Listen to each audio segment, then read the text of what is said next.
सर्वपक्षीय शिष्टमंडळावर सुप्रिया सुळे म्हणाल्या की दहशतवादाविरुद्धच्या लढाईत आम्ही देशासोबत आहोत। ऑपरेशन सिंदूर नंतर भारत सरकारने दहशतवादातील पाकिस्तानची भूमिका जगासमोर उघड करण्यासाठी 7 सर्वपक्षीय शिष्टमंडळे वेगवेगळ्या देशांमध्ये पाठवण्याची घोषणा केली होती। या शिष्टमंडळाबाबत राजकारण तापलं आहे। लक्ष विचलित करण्यासाठी हे शिष्टमंडळ पाठवलं जात आहे असे काँग्रेस नेते जयराम रमेश यांनी म्हटलंय। आता राष्ट्रवादी काँग्रेस पक्षाच्या खासदार सुप्रिया सुळे यांनीही याबाबत एक विधान केलंय। बुधवारी पत्रकारांशी बोलताना सुप्रिया सुळे यांना काँग्रेस नेते जयराम रमेश यांच्या विधानाबाबत विचारलं असता त्यांनी सांगितलं की जयराम रमेश यांनी काय म्हटलं आहे हे मला माहीत नाही, पण मी ज्या शिष्टमंडळात आहे त्यात आनंद शर्मा आणि मनीष तिवारी यांचाही समावेश आहे, ज्यांना परराष्ट्र व्यवहारांची चांगली समज आहे। त्या म्हणाल्या की आम्ही परदेशात आमच्या देशाचे प्रतिनिधित्व करू। राष्ट्रवादी काँग्रेसच्या खासदार सुप्रिया सुळे म्हणाल्या की जेव्हा देशात संकट येतं तेव्हा आपण एकजुटीने उभं राहिलं पाहिजे असं माझं मत आहे। त्या पुढे म्हणाल्या की किरण रिजिजू यांनी मला फोन करून सांगितले होते की तुमचा वेळ देशासाठी आवश्यक आहे। आमच्यात सर्व पक्षांचे लोक आहेत। सुप्रिया सुळे म्हणाल्या की आम्ही कोणत्याही पक्षाचे नाही तर देशाचे प्रतिनिधित्व करू। देशाचे प्रतिनिधित्व करण्याची ही आमच्यासाठी एक मोठी संधी आहे। भारतात अनेक उपक्रम सुरू आहेत आणि हे त्यापैकी एक आहे। पहिल्या तुकडीतील 3 शिष्टमंडळे आज रवाना होत आहेत। दुसरी तुकडी 24 मे रोजी निघेल आणि 3 किंवा 4 जून रोजी घरी परतेल। 2 बॅचेसमध्ये लोक चालले आहेत।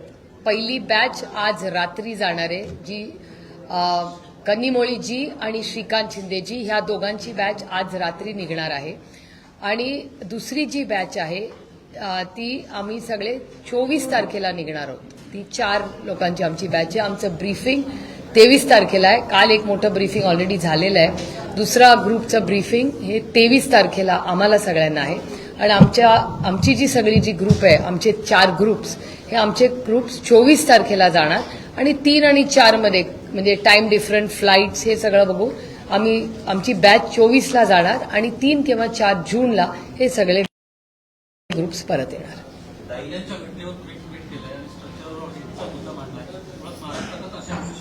एक मिनिट, ऑपरेशन सिंदूरचा सगळा विषय झाला असेल तर हिंदी नंतर घेऊ। Will take it all together.